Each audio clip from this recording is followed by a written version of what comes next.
Raidījumu piedāvā Svētā Meinārda mantojuma fonds.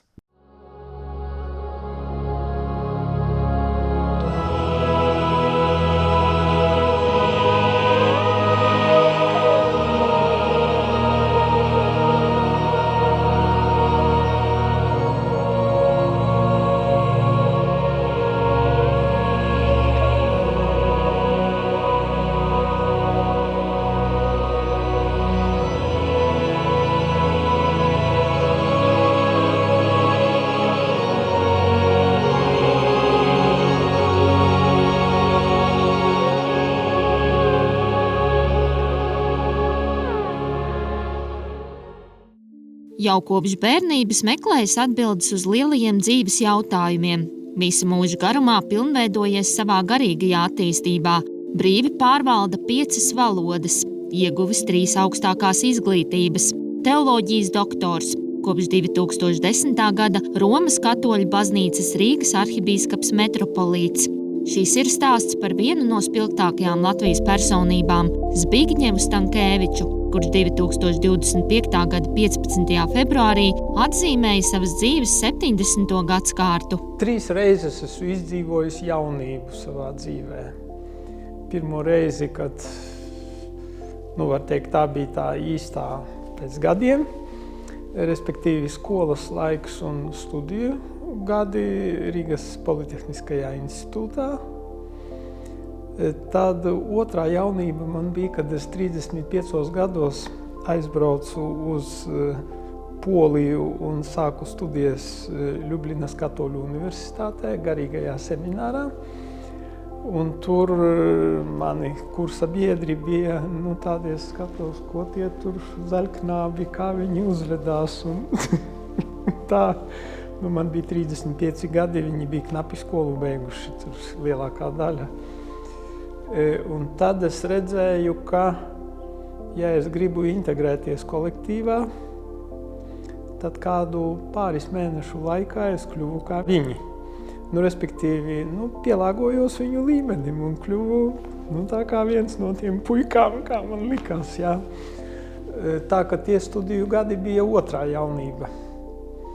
Un trešā jaunība man bija tad, kad es 47 gadu vecumā aizbraucu studēt uz Romu, specializēties fundamentāli teoloģijā. Protams, tur mani studiju biedri bija tādi, apmēram kā manas otrās jaunības laiks. Lielākā daļa. Daži bija jaunāki, kas bija tikko iesvētīti par priesteriem. Bet katrā ziņā studiju gadi, tur ir tāda jaunības atmosfēra, vai ne? Tā bija mana trešā jaunība. Jau zēna gados Zbigņevs sapņoja par zvaigznēm, par starpgalaktiku ceļojumiem, centās izprast pasaules kārtību un noskaidrot likumsakarības starp lietām un cēloņiem. Tas veicināja interesi par fiziku, kas vēlākos gados mudināja uzsākt studijas Rīgas Politehniskajā institūtā. Varu teikt, 3 universitātes, vismaz šodienas kategorijās esmu beidzis. Tad pirmā, tehniskā, man iedeva tādu strukturētību. Tālāk arī tomēr tādu konkrētību, turēties pie zemes. Ne? Tā ka šai ziņā esmu pateicīgs manai alma mater tehniskajai, šodienas tehniskajai universitātei. Un tad, kad man nobrieda tā nepieciešamība pēc tā, lai labāk saprast šo dievišķo pasauli, šo garīgo pasauli, tad man bija arī tāda iekšēja skaidrība, ka es gribu studēt vislabākajā augstskolā. Un patiešām es tā izpētīju, atkal arī sistēmiski piegāju un izpētīju, kādas ir tās iespējas. Un tai laikā labākā iespēja, tas bija vienīgajā katoļu universitātē sociālisma nometnē, visās socialistiskajās valstīs, vienīgā bija Polijā, Ļubljanas Katoļu universitāte. Un es ar pilnu spāru, kā saka, devos tur, un tā kā mani tur būtu gaidījuši, vai ne? Es tur tiku uzņemts. Un esmu ļoti gandarīts, jo tas bija labākais, kas tajā laikā bija iespējams. Jo tā ir ar tradīcijām. Un, starp citu, 2018. gadā viņi man piešķīra tā saucamo zelta diplomu. Nu, kā vienam izcilam absolventam, vai ne? Es biju tajā 100-gadē vienīgais, kurš to dabūja, vai ne? Tomēr ar to uzsāktais studiju ceļš nebeidzās. Zbigņevs Stankēvičs ir viens no retajiem Latvijas valsts pilsoņiem, kas savas studijas īstenoja Laterāna Pontifikālajā universitātē Romā, kur 2008. gadā ieguva doktora grādu teoloģijā. Studiju laikā tapa vairāki nozīmīgi zinātniskie darbi. Manā sirdī bija jautājums, kur šodien var atrast Dievu, kurš Dievs slēpjas šodien, jo viņš nav tā ar acīm redzams, vai ne? Kādā veidā viņu var satikt. Un tad es rakstīju licenciāta darbu par to tēmu, un tad, kad rakstīju licenciāta darbu, un jau pamazām bija jāsāk domāt par doktora darbu, tad manī dzīva kā nākošā tēma, tas ir laikmetu maiņa. Mēs esam jauna laikmeta priekšā.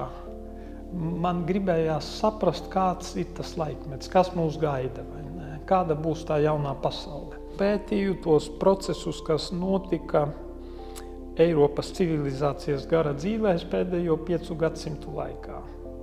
Tas arī palīdz saprast, kur mēs esam, un kādā veidā būtu jāveic zināmas korekcijas tajos, ja runājot datoriķu valodā, settingos, vai ne, jeb uzstādījumos.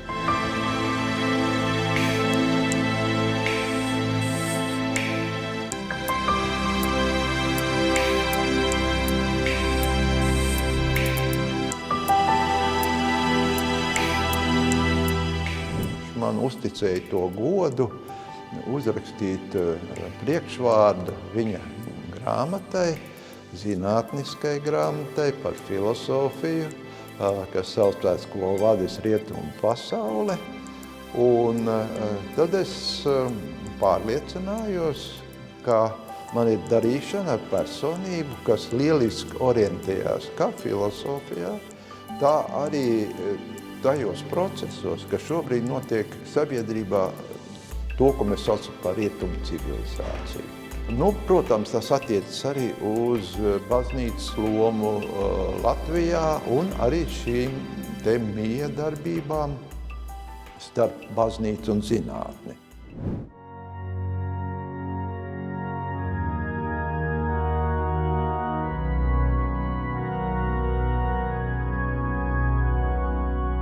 Arhibīskaps pirmkārt ir ļoti uzsvērti centies veicināt kristiešu sadraudzību, dažādu konfesiju baznīcu kristiešu sadraudzību, un pat, zinām mērā, kopš viņa stāšanās amatā paplašinājās tas loks, iekļaujot arī tādas, varētu teikt, jaunās kustības, kas kādreiz vēl joprojām neskaitās īsti pie tradicionālajām kristīgajām baznīcām.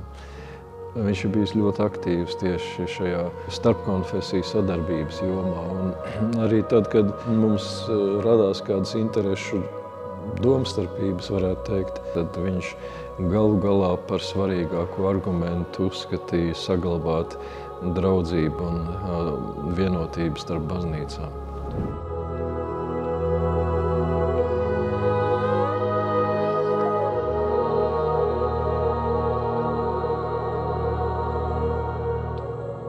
Tas, ko es noformulēju savā ingresa dievkalpojumā, patiesībā es to noformulēju šeit, šajā kapelā.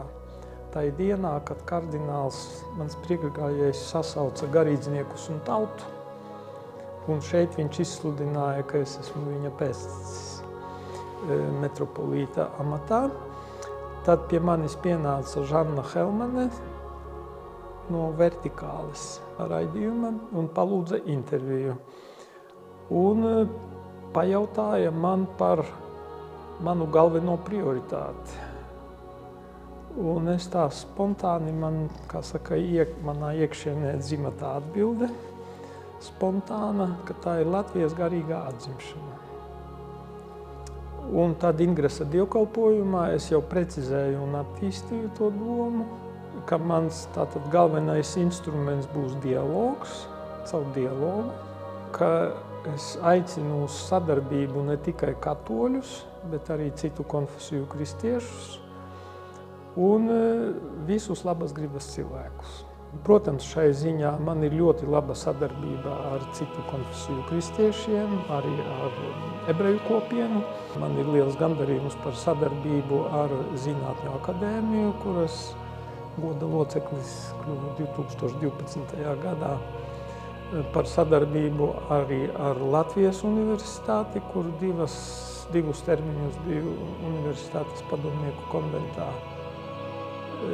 Kā Rarzi direktors arī iesaistījos Latvijas universitāšu rektoru padomē. Tā ka tas izaicinājums, kā to mūsu Latvijas sabiedrību iekustināt tādā, kā panākt vienotu vektoru, lai tās sirdis un prāti tā kā iekustās kopējā labuma virzienā.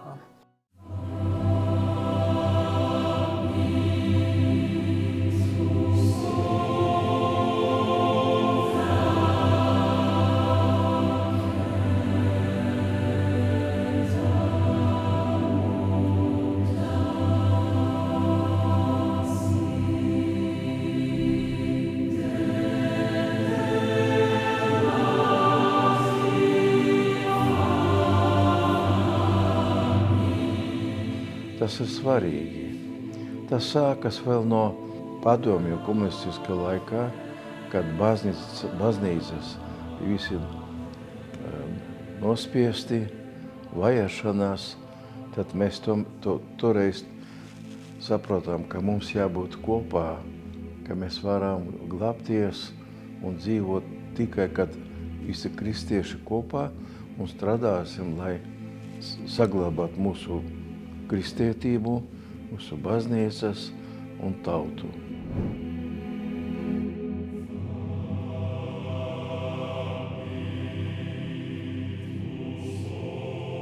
Tā pašā laikā mēs arī cienam tās mūsu tradīcijas un arī kaut kur tās mūsu robežas, mūsu konfesionālās robežas. Un mērķis jau nav visu padarīt par baptistiem vai katoļiem, bet katram cienīt savas tradīcijas, savu pārliecību, bet atrast tos kopējos punktus. Un es gribētu teikt, ka arhibīskaps Stankēvičs noteikti tos kopējos punktus meklē. Un kaut vai mēs krusta gājiens Vecrīgā, kur mēs visas konfesijas esam kopā. Un bieži vien sanāk man kopā ar viņu iet tajā gājienā, un tajā gājienā ir arī pārdomu brīži, bet arī brīži, kad mēs varam savā starpā runāt, aprunāties, pārunāt. Un, piemēram, katoļu ģimnāzijā mācās arī patiesībā arī baptisti skolēni, un viņš arī man ir jautājis arī tur, kā viņiem, vai viņi varētu arī, vai es ļauju, ka viņi var saņemt svēto vakarēdienu arī. Var redzēt, viņam tāda ļoti liela tāda pretīm nākšana, nevis tāda norobežošanās, pa visām varītēm, tādu savu iedot, bet drīzāk, ko mēs varam darīt kopā.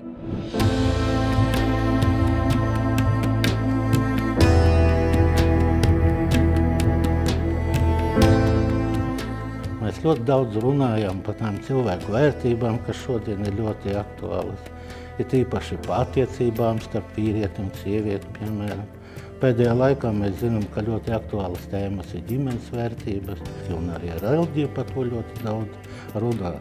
Un mēs ļoti cienam, bet īpaši ļoti cienam viņu viedokli, viņu dziļo to filozofisko analītiku. Viņš ir labs runas vīrs, viņam ir talants, oratoru talants. Ne jau pavelti viņš mums ir arhibīskaps, un es nezinu, varbūt tās drīzumā pa kardinālu kļūst. Redzēsim, vai Dievs dot viņam tāds iespējas. Tad, kad pāvests Francisks šeit atbrauca 2018. gadā, starp citu pie tā es strādāju 7 gadus, lai pāvestu dabūtu uz Latviju. Protams, arī sadarbībā gan ar mūsu valsts institūcijām, gan arī ar kaimiņu Baltijas valstu bīskapiem. Un viņi savukārt arī ar savām valdībām. Tā, ka tas bija kopdarbs, bet es to sāku vēl pāvesta Benedikta laikā. Kā saka, to pirmo grūdienu sāku dot. Un kad viņš atbrauca uz šeieni, tad pēc tam burtiski dažas dienas vēlāk bija Kristiešu vienotības veicināšanas padomes plenārsesija. Tas ir kaut kas līdzīgs ministrijai Vatikānā. Jā, es tur arī jau 3. termiņu esmu tur tajā padomē. Un tad viņš teica, es nekad neesmu redzējis tik labas attiecības kristiešu starpā kā Latvijā. Un ka, lūk, Latvija ir kā tāds labs paraugs pārējiem. Pildot arhibīskapa pienākumus, Zbigņevs Stankēviča mērķis bija sakārtot Rīgas katoļu ģimnāziju un Rīgas augstāko reliģisko institūtu, panākot abu organizāciju finansiālo stabilitāti. Viens no lielākajiem izaicinājumiem bija darbs pie Rīgas Jēkabu katedrāles atjaunošanas.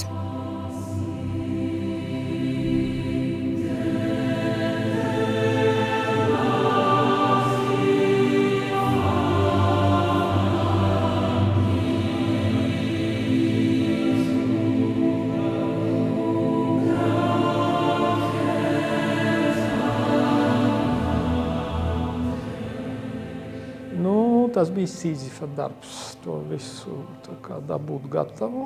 Rīgas katoļu ģimnāzija pagājušajā gadā mēs pirmo reizi tikām līdz 0 budžetam. Savukārt katedrāle ir jau finiša taisnē.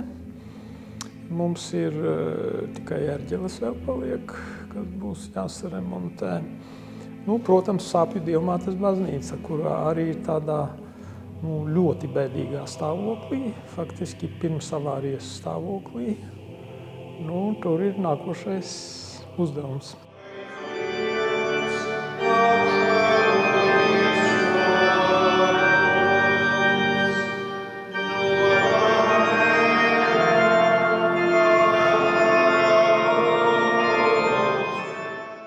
Es nekļūdīšos sakot, ka ir ļoti labi Stankēviča kungam, ka ir bijusi šī jaunības pieredze, un tā ir bijusi šī sekulārā pieredze. Viņš kā inženieris, viņš kā sportists, viņš kā studentu vidū aktīvs cilvēks, un tāds, kurš ir mēģinājis būt līderis, neapzinoties vēl to, ka viņš būs priesteris kādreiz.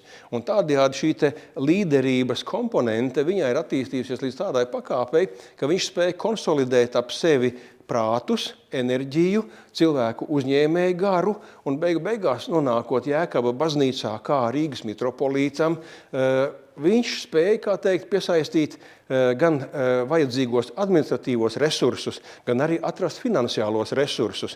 Un man tas bija ļoti liels prieks, kad es varēju redzēt, ka Jēkaba katedrāle pakāpeniski, neaizslēdzoties pavisam ciet, bet daļēji paliekot pieejama sabiedrībai, pa priekš vienu jomu, pēc tam otru jomu, vidusjomu restaurēja. Protams, kad paralēli tam tika atjaunots torņa smaile un restaurēta, tā bija neparasta sajūta, kad es redzēju, jā, šī baznīca spēja elpot, dzīvot, rīkoties dinamiski, un, protams, kad es domāju, arī ļoti taupīgi rīkoties ar tiem līdzekļiem, kādus iegūst baznīca vai no starptautiskiem fondiem, vai no pilsētas administrācijas puses, vai arī akumulējot savā rīcībā esošos.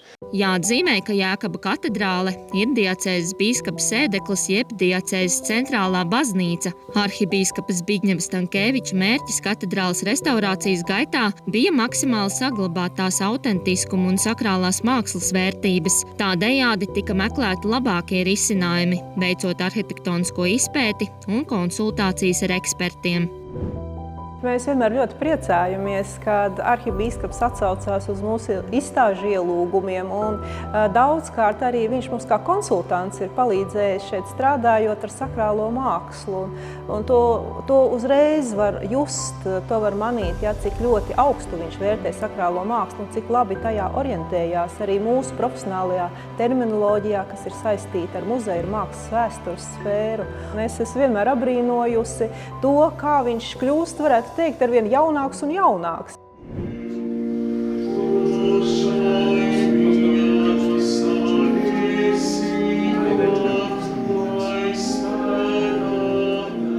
Savu dienu es iesāku ar lūgšanu. Ar tā saucamo breviāra lūgšanu, jeb stundu liturģiju, kas garīdzniekiem ir tā obligātā lūkšana, bet pēc tam ir mans privātais laiks, kā saka, Dieva priekšā pabūt ar viņu bez kaut kādas tur lievas runāšanas. Tad man ir vingrošana, un tad man ir, ja tās ir darba dienas un man nav ārpusē dievkalpojuma, tad es šeit svinu svēto misi, kurā es tā kā, tā var pateikt, ielieku biķerī, tā kā Dievam atdodu galveno dienas izaicinājumu, galveno problēmu, kuru man ir jārisina, ar kuru man ir jāspēkojas. Un tad, kad es esmu tādā veidā iesācis dienu, tad man ir miers iekšā, ka es esmu ielicis pamatus dienai, vai ne? Un tad es eju un daru un cīnos, vai ne? Līdz ar to ārkārtīgi svarīgi, lai pabarot arī savu dvēseli, jo viņas tā galvenā vajadzība, tā ir komunikācijā ar Dievu, vai ne? Komunikācijā ar pārdabisko. Un es teiktu, mīlestības pieredze, vai ne? Mīlestība, pēc kuras katra sirds ilgojas, un patiesībā cilvēka augstākais aicinājums ir dot mīlestību un saņemt mīlestību. Bez tā viņš iznīkst, bez tā viņš apcietinās un zaudē dzīves jēgu. Vispirmām kārtām, lai Dievs dod viņam labu veselību, neliedz savas svētības. Un lai viņš biežāk nāk uz akadēmiju, kā uz mūsu sēdēm, kā arī, kā viņš to jau ir darījis, iepriecina mūsu dažādos pasākumus, it sevišķi, vai tās ir Lieldienas vai Ziemassvētki, ar stiprinājumu garīgā plāksnē, ar savu uzrunu un klātbūtni, lai viņam viss veicās, ko viņš ir iecerējis. Gribu sacīt, Zbigņev, brīnišķīgi, ka jūs varējāt būt un esat Zinātņu akadēmijas draugs, ka jūs esat spējīgs kā inženieris un kā priesteris un kā teologs savienot laicīgo pasauli ar garīgo pasauli, un ka jūsu sacītajā ieklausās akadēmiķi, neatrodot tajā pretrunas. Tā ir ļoti liela māksla, tas ir liels talants, un tam ir vajadzīgs, protams, prasmes pazīt cilvēku. Ekscelence, jūs kā profesionāls esat novērtēts ne tikai Latvijā, bet arī Eiropā. Faktiski visā pasaulē. Par to liecina jūsu daudzie kontakti ar visiem bīskapiem, es pat teiktu visā pasaulē. Daudziem cilvēkiem, kuriem bijis izdevība pabūt ar jums kopā, tie cilvēki saredz dzīves jēgu gaišāku, skaidrāku, labāku. Tā kā paldies jums par to. Gribētos vēl pateikt, ka jūs esat izcila personība. Ar jums ir interesanti parunāt ne tikai par vēstures jautājumiem, par filozofiju, par reliģiju, bet izrādās, jūs saprotiet arī no galaktikām, maliem caurumiem, neitroniem, kilovatiem, ohmiem, akumulatoriem un saules baterijām un tā tālāk, kas ir pārsteidzoši. Atgriežoties pie Latvijas, jāuzsver jūsu darbs pie sabiedrības saliedētības. Tiešām to visi ļoti novērtē. Pateicoties sadarbībai ar jums, Ikšķila ir kļūsi par svētvietu. Un faktiski visi zina, ka no Ikšķilas sākās Latvijas kristietība. Tur ne tikai piemineklis Meinardam, bet arī baznīca, tā attīstīsies arī tālāk. Tā vieta ieņem arvien nozīmīgāku vietu Latvijas vēsturē. Gribās jums novēlēt, lai vēl ilgus gadus ar jūsu gaišo smaidu mūs iedvesmojiet būt labākiem, labestīgākiem, gudrākiem, pareizākiem. Paldies!